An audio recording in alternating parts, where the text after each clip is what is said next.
ایک شخص رات کو لیٹا ہوا تھا اور سونے کی کوشش کر رہا تھا. اسے نیند نہیں آ رہی تھی. وہ کروٹیں بدل رہا تھا کہ کسی طرح سو جائے، لیکن نیند نہیں آ رہی تھی. اسی عالم میں وہ اٹھا، کپڑے بدلے، گاڑی نکالی اور ڈرائیونگ کرتا ہوا دور نکل پڑا. چلتے چلتے کافی دور جا کر اسے ایک مقام پر مسجد نظر آئی. دل میں خیال ہوا کہ کیوں نہ مسجد میں جا کر کچھ نماز پڑھ لوں، دعا کر لوں تاکہ دل کا بوجھ ہلکا ہو جائے. وضو کیا اور جیسے ہی مسجد کے ہال میں داخل ہوا تو اس نے دیکھا کہ ایک شخص محراب کے پاس بیٹھا دعا کر رہا ہے اور رو رہا ہے. اس کے دل میں خیال ہوا یہ شخص اکیلا رات کے اس حصے میں بیٹھ کر رو رہا ہے. چنانچہ وہ جا کر اس کے پیچھے بیٹھا اور اس شخص کو رونے کا سبب پوچھا.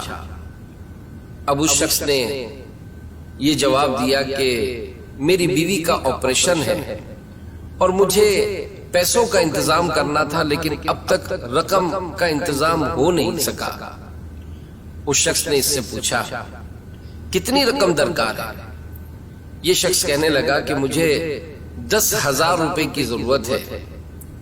اس شخص نے اپنی جیب سے پرس نکالا کہ بھائی یہ رکھ لو، اللہ تمہارے لیے آسانی پیدا کرے. وہ شخص کہتا ہے کہ جیسے ہی میں نے اس کو 10,000 روپے دیے میرے دل میں بڑا سکون ہو گیا اور میں سوچنے لگا کہ لگتا ہے مجھے اس کی مدد ہی کے لیے بھیجا گیا ہے. اب اپنا وزٹنگ کارڈ نکال کر اس شخص کے ہاتھوں میں رکھتے ہوئے کہنے لگا کہ بھائی تمہیں جب بھی پریشانی ہو تم مجھ سے رابطہ کر لینا، میں تمہاری مدد کر دوں گا. وہ شخص کہنے لگا کہ مجھے تمہارے رابطے کی ضرورت نہیں، میرے پاس رابطہ ہے. اب یہ شخص بڑا حیران ہوا اور اس سے پوچھنے لگا تم کس سے رابطہ کرو گے پریشانی میں؟ تو وہ شخص کہنے لگا کہ جس نے آج تمہیں بھیجا، جس نے آج تمہیں بھیجا، جس نے آج تمہیں بھیجا. رحم فرما میرے مولا، رحم فرما میرے مولا. جب بھی مشکلات ہوں، آپ جب بھی تکلیف میں ہوں، اپنے رب کی بارگاہ میں سر کو جھکائیں، ہاتھوں کو اٹھائیں. رب تعالی کی بارگاہ میں دعا رائگاں نہیں جاتی. ہمارا رب ہماری دعاؤں کا سننے والا ہے، ہماری مشکلات کو حل کرنے والا ہے.